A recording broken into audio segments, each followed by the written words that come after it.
Entrevista. Prisão em segunda instância, uma medida de combate à impunidade e abuso do sistema de recursos, ou uma violação dos direitos fundamentais do indivíduo. No último dia 7 de novembro, o Supremo Tribunal Federal derrubou a possibilidade de prisão de condenados em segunda instância, alterando um entendimento adotado desde 2016. A maioria dos ministros entendeu que, segundo a Constituição, ninguém pode ser considerado culpado até o trânsito em julgado da sentença, fase em que não cabe mais recurso, e que a execução provisória da pena fere o princípio da presunção de inocência. Para falar sobre o assunto e explicar detalhes desta mudança, iremos conversar com o advogado Renato Sidney Della Via, ele que está ao vivo em nossos estúdios. Bom dia, doutor Renato, seja bem-vindo. Bom dia, Sandro. Bom dia, ouvintes. Renato, é uma situação que realmente parou nosso país. Nosso país está... As pessoas estão brigando, se desentendendo por questões políticas. Se a questão dessa mudança por parte do STF beneficia o Lula, se não beneficia. Aí, conversando com o senhor, falamos, vamos abordar o tema, não é? Então, o que pode ser falado sobre essa mudança, doutor Renato? Como é que era antes, como é que está agora?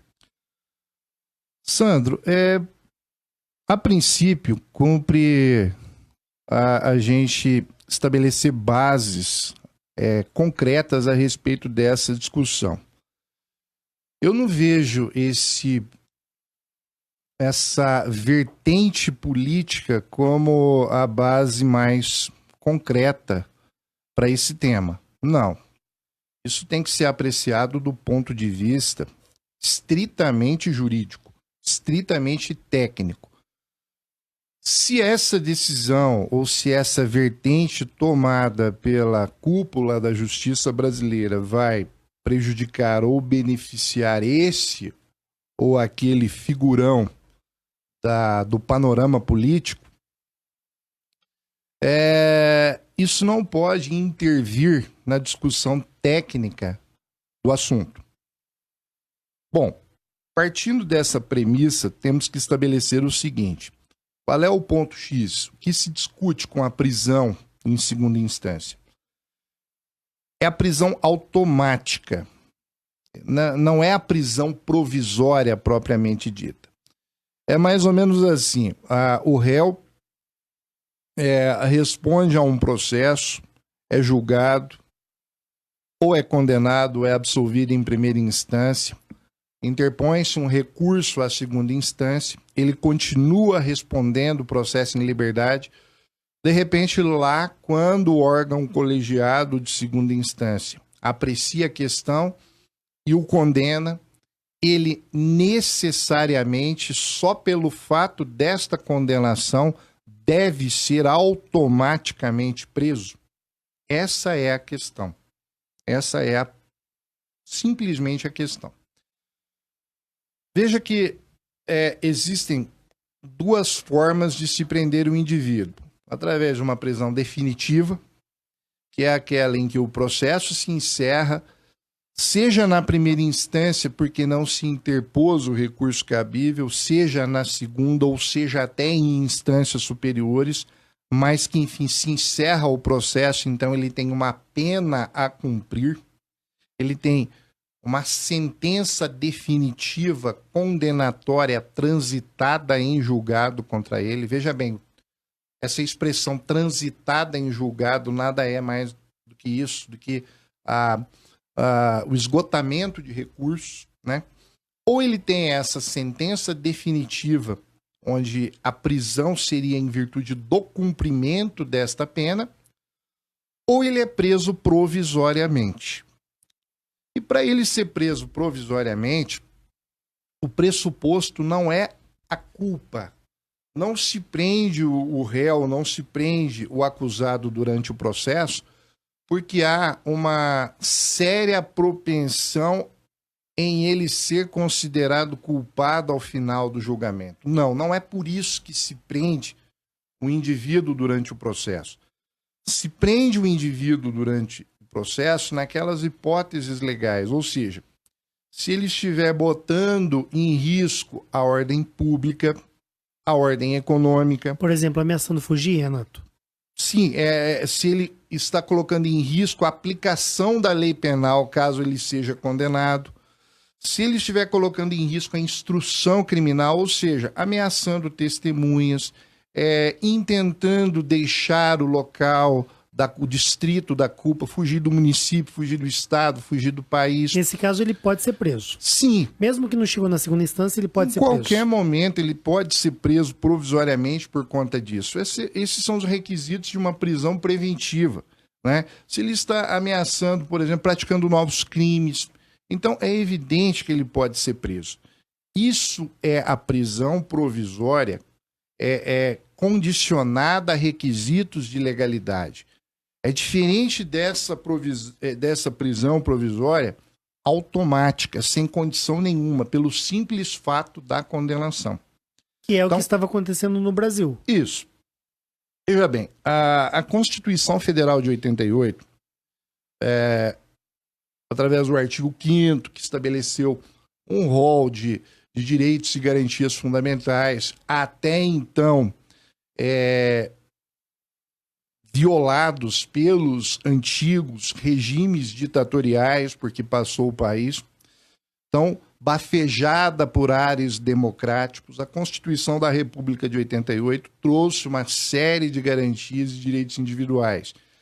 Dentre eles, neste artigo 5º, estabeleceu lá no inciso 57 que ninguém será considerado culpado até o trânsito em julgado de sentença penal condenatória. Isso é uma norma autointerpretativa. Ela não precisa de ninguém para vir posteriormente interpretar. Ela se autointerpreta. Olha, enquanto você, indivíduo, responde a um processo criminal e enquanto não há uma sentença definitiva que lhe condene, que lhe aplique uma pena, você é presumido inocente. Você mesmo que condenado em primeira e segunda instância. Claro. Você é presumido inocente. Aí, em 2009, foi posta em xeque essa garantia e o Supremo Tribunal Federal se manifestou favoravelmente à manutenção dela no sentido de prender ou não uma pessoa só pelo fato da condenação, né? Foi a primeira a abordagem do Supremo Tribunal Federal com relação a essa questão. Foi-se colocada em xeque em um habeas corpus, ou seja, não era uma ação abstrata, uma ação voltada para o ordenamento jurídico abstrato em si, mas uma ação concreta, um habeas corpus que chegou lá questionando isso, em que o Supremo disse, não, presunção de inocência implica proibição de se prender a pessoa sem motivos, só pelo fato da condenação.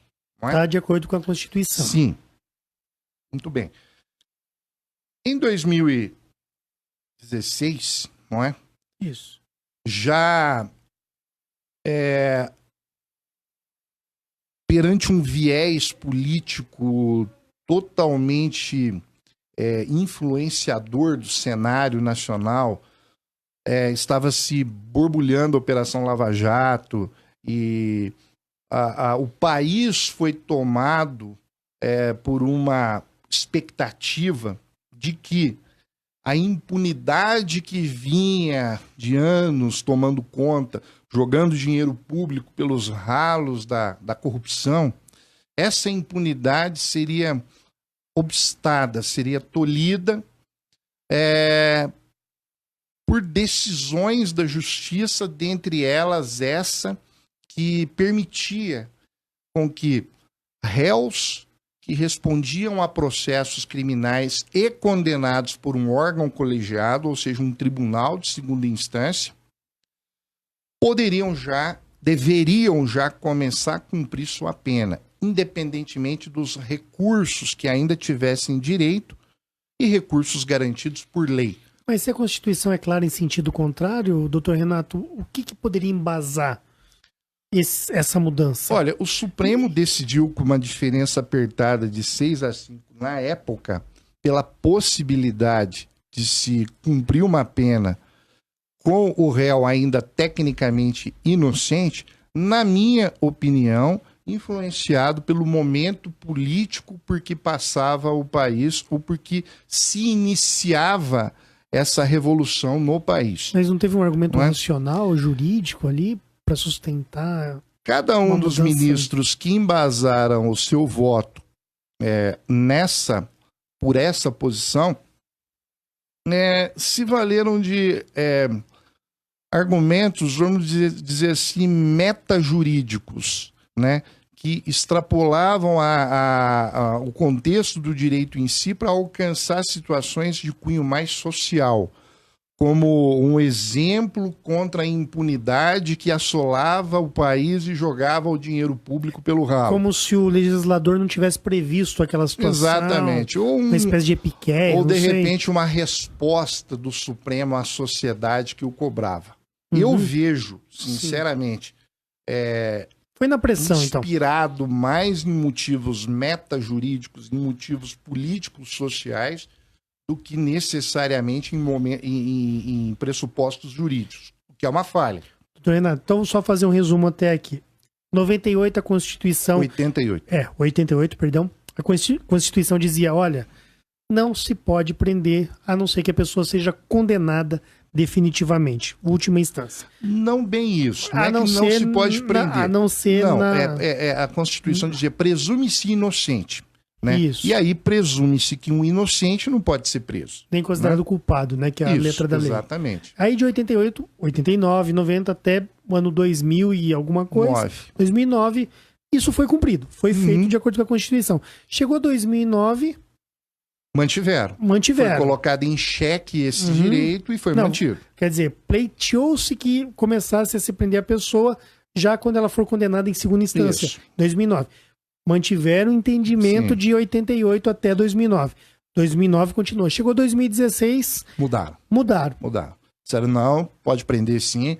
Pessoa condenada Automaticamente. vai ser presa. Mas peraí, mas o sujeito ele não está oferecendo nenhum risco à sociedade, ele não está botando em xeque a instrução criminal, ele não vai fugir, ele vai cumprir. Não interessa. Condenou em segunda instância, condenado por um tribunal colegiado, cadeia, vai cumprir a pena. 2016 isso. 2016. De 2016 até dia 7 de novembro de 2019 foi dessa maneira. Foi.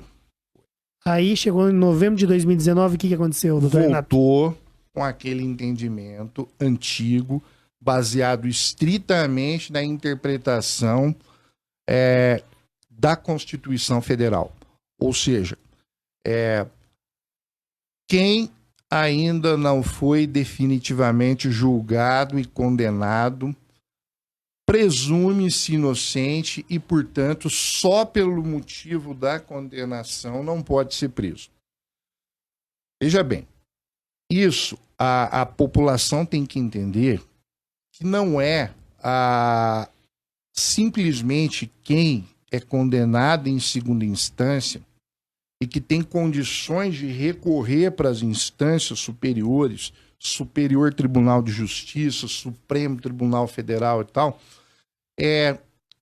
todas essas pessoas necessariamente não serão presas. Não é isso. Veja bem, no começo eu disse, há uma diferença crucial entre a prisão provisória automática, que é o que se defende os partidários dessa corrente, não é? E há a prisão provisória condicionada. Então, aquele acusado que preenche os requisitos para ser preso, então aquele acusado que perturba a ordem pública, que bota em risco a aplicação da própria lei, ele vai ser preso não porque ele foi condenado por um órgão colegiado de segunda instância. Ele vai ser preso simplesmente porque ele preenche os requisitos que o Código de Processo Penal exige para prender qualquer cidadão em qualquer fase do processo, inclusive na fase de inquérito policial, que é bem lá antes da própria sentença de primeira instância. Então não é assim... No inquérito, às vezes, o promotor nem ofereceu a denúncia. Não, e ele pode ser preso. Ele pode ser preso. Então, a questão é essa, a prisão automática, né? Hoje, acredito que se restabeleceu a ordem jurídica interpretando dessa forma, né? Ah, mas vai propiciar a impunidade, vai colocar não sei quantos mil presos na rua. Não é desse jeito, não é automático desse jeito. Essa era a próxima pergunta. Não é automático. Então, aquele preso que oferece risco à sociedade, que pode fugir se for colocado na rua, vai passar pelo crivo do juiz que cuida da execução dele, né? E esse juiz da execução é que vai decidir se ele preenche, se ele não preenche os requisitos para ser solto. Entendeu? Então, não é simplesmente, ele foi, passou a vigorar o novo entendimento do Supremo, ele vai ser solto. Não. Se ele merecer ser preso, ele vai continuar preso, até que julgue os seus recursos.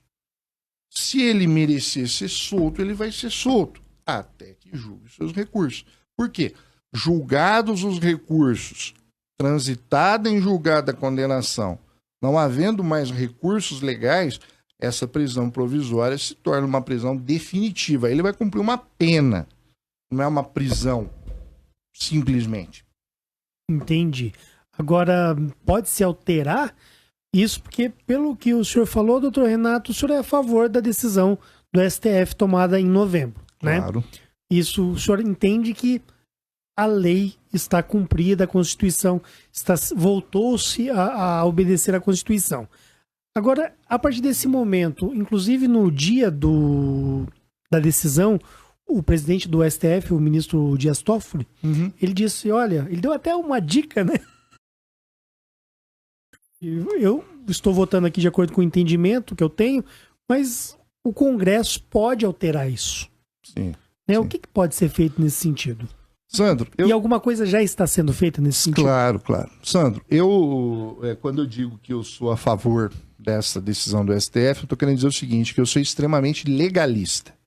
Eu acho que lei tem que ser cumprida, não é? E a forma como o Supremo havia decidido em 2016 para tornar obrigatória e automática a prisão em segunda instância, independentemente da necessidade processual dela, isso era ilegal. Isso feria a Constituição, direitos fundamentais do indivíduo. Isso sim, a forma como fizeram é ilegal. Eu não sou contra a prisão em segunda instância. Eu sou contra a forma como se executou, desde então, a prisão em segunda instância. Automática. Isso. Agora, veja, se, de repente, vier uma lei e existem 2 projetos em trâmite, um projeto de lei, que é o PL 166 de 2018, que tem como propósito modificar o Código de Processo Penal, que é uma lei infraconstitucional, e a PEC 199 de 2019, que é um projeto de emenda constitucional, que visa, então, modificar a Constituição Federal. Que é algo mais drástico. Sim, mais difícil, que exige uma formalidade muito maior, enfim. Se qualquer um desses projetos vingarem e se tornarem lei, né? Se o Código de Processo Penal ou se a própria Constituição Federal, de uma forma ou de outra, forem modificadas e então for suprimida essa garantia individual de ser considerado inocente até que tenha o trânsito em julgado da sua condenação, da sua sentença condenatória, eu me posiciono a favor da lei. Eu me posiciono a favor daquilo que o ordenamento jurídico aponta. Entendeu? É só considerar transitado em julgado antes de chegar em Brasília os recursos, por exemplo? Veja bem, esse argumento que utilizaram até então de que Mudar essa questão? Olha, recurso, a gente está falando de recurso especial, recurso extraordinário, agravo em recurso especial, agravo em recurso extraordinário, agravo regimental, embargos de divergência, papapá, papapá. A gente está falando desse tipo de recurso. Juízes de primeiro grau e juízes desembargadores de segundo grau, eles, na sua maioria, têm como argumento o seguinte: mas dificilmente essas decisões as nossas decisões vão ser modificadas lá em cima. Pô, isso é um argumento estapafúrdio. Então o juiz não erra. Eu posso lhe afirmar, eu tenho 20 anos de advocacia, o que mais acontece é juiz e desembargador errar. Como todo mundo erra. Então esse negócio de que a minha decisão não vai ser modificada lá no tribunal é absurdo esse argumento. Outra coisa, mas vai demorar anos para se julgar lá. Mas então, é o sistema dando um tiro no próprio pé, dizendo: olha, eu sou tão falho a ponto de constituir um sistema recursal que eu mesmo não vou dar conta de cumprir. Então, não vou julgar em tempo para dar uma resposta à sociedade. São argumentos falhos, argumentos muito falhos, que nesses projetos que estão tramitando aí, tentam consertar da seguinte forma. Por exemplo, esse projeto de lei que tenta modificar o Código de Processo Penal, mais ou menos equipara ao que acontece na Justiça Eleitoral. Lá na Justiça Eleitoral, se o sujeito é condenado por um órgão colegiado, ele já é considerado inelegível, mesmo sem o trânsito em julgado da sentença que o condenou à inelegibilidade. Basta um órgão colegiado. Segunda e o primeiro instância. órgão colegiado é a segunda instância.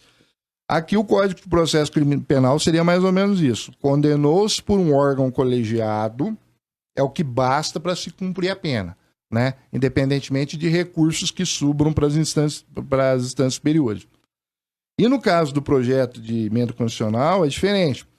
Esses recursos que eu acabei de falar, extraordinário, que vai para o STF, especial, que vai para o STJ e tal, eles seriam transformados em ações revisionais, né? Ações revisionais especiais ou extraordinárias.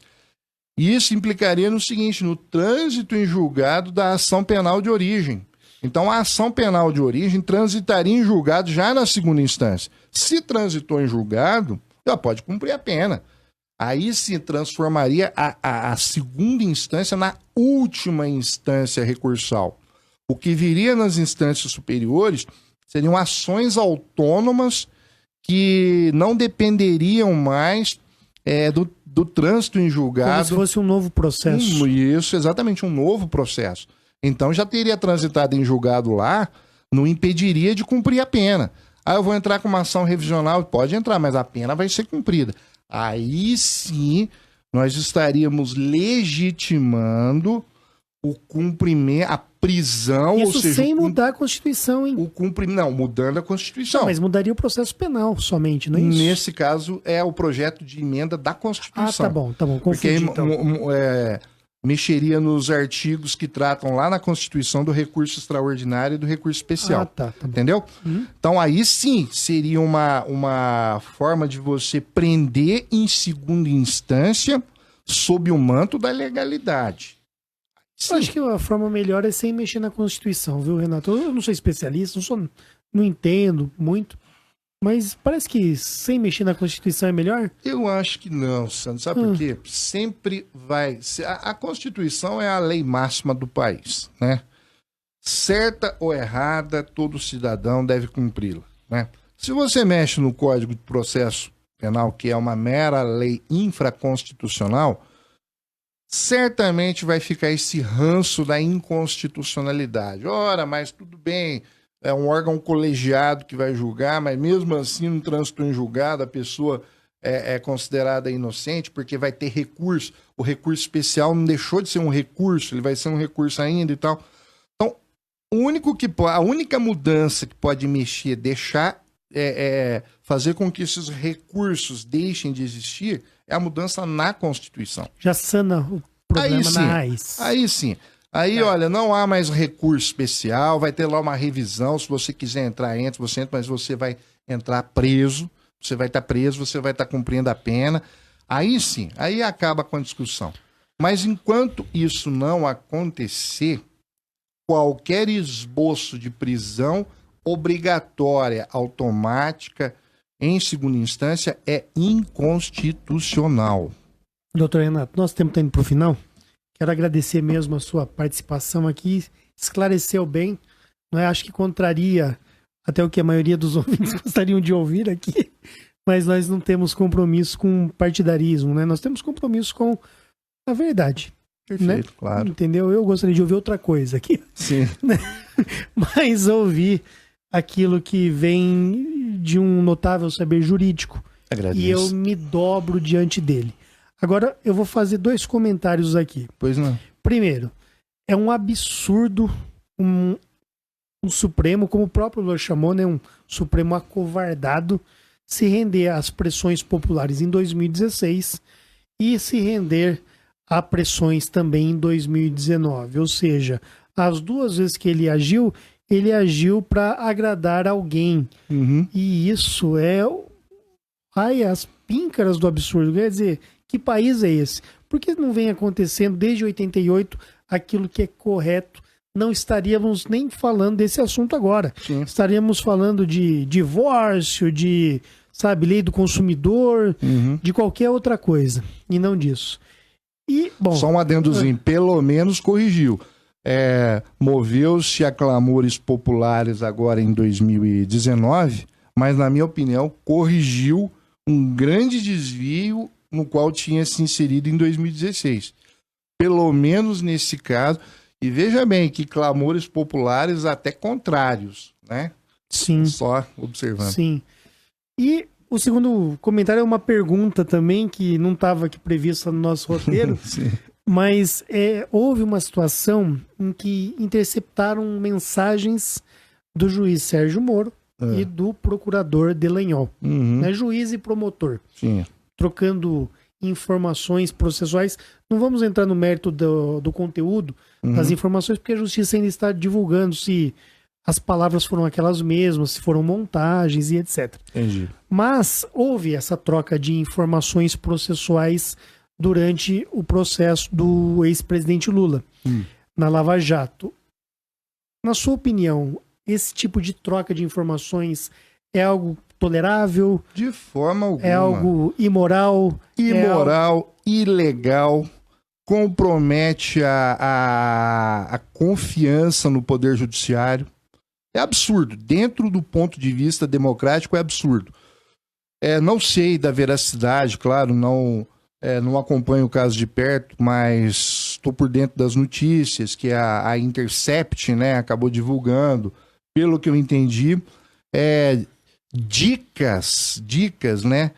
Orientações dadas pelo então juiz federal Sérgio Moro ao um procurador da República, Deltan Dallagnol, para comandar naquele ou neste sentido um processo, né, que investigava aí, dentre outros figurões da política, o ex-presidente da República, Luiz Inácio Lula da Silva, não é? Independente, como você disse, independente de quem seja, de quem não seja, é um absurdo o Poder Judiciário intervir no Ministério Público e o Ministério Público se deixar intervir pelo Poder Judiciário. É um absurdo. Isso aí é um desequilíbrio da balança, né? Seria a mesma coisa em primeira instância, o juiz e o promotor terem um conchavo ali, ter uma ideia pré-pronta a respeito de um caso e deixar o advogado ao lado, né? Ou o contrário, o advogado e o juiz e deixar o promotor. Isso é absurdo, né? Cada um, num processo penal, tem a sua função bem definida, né? O advogado tem a sua, o promotor de justiça, o Ministério Público tem a sua e o juiz tem a sua, entendeu? O juiz ele tem que ser equidistante das partes, ele tem que ser imparcial, ele não pode dar um indício sequer de imparcialidade para não macular o resultado de um processo, seja penal, seja civil, que tipo de processo for. Chega a ser criminoso o que aconteceu? Claro que sim, claro que sim. Não é apenas imoral? Não é ilegal e vou mais além, é criminoso. Doutor Renato, uma coisa que se falou é o seguinte, o que teria acontecido ali é aquilo que na prática acontece muitas vezes, as conversas de gabinete, onde ocasionalmente o juiz recebe o promotor, recebe o advogado, e existe ali uma troca de informações que é algo habitual no direito brasileiro, acontece há décadas, sem comprometer o processo legal. E que essa conversa de gabinete teria sido realizada por redes sociais ali, por aplicativos. Sandro, não, o senhor discorda? Conversa de gabinete, veja bem, eu não estou dizendo para advogado, promotor, juiz ter inimizade um com o outro, não. Entendeu? Não é isso. Você pode muito bem você ter uma amizade, ser do convívio. Esses três atores processuais serem do mesmo convívio, sem sequer trocar uma palavra com relação a casos em trâmite, né? Ou, por exemplo, eu ir até o gabinete de um juiz discutir algo trivial. Olha, eu preciso que cancele uma audiência por um motivo pessoal. Eu preciso inverter a ordem da oitiva de testemunhas por conta de praticidade. Nada que interfira no mérito.